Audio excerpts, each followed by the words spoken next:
5 litr rasxod ko'rsatyapmiz. 12 avtomobili uzoq yo'lda qancha benzin sarflaydi? Sizlar bilan real holatda ko'rib chiqamiz. Avtomobilimiz 12 ni Premier 2 pozitsiyasi, ya'ni 6 talik avtomat korobka bilan jihozlangan. Ayni paytda trassada 28 km-dan ziyodroq yurdik va shuncha masofaga o'rtacha 5-8 litr benzin sarflayapti. Bu yo'l ichiga trassadan tashqari shahardan chiqish jarayoni ham qo'shilgan, sof trassa emas.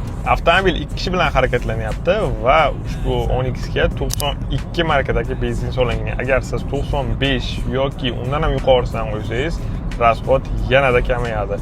Va aytib o'tdim, bu avtomat korobka. Agar siz mexanika pozitsiya xarid qilsangiz, rasxod bundan ham kam bo'ladi. Bu mana 5-7 yeb turgan joyda mexanika 5 litr atrofida rasxod qiladi uzoq yo'lda.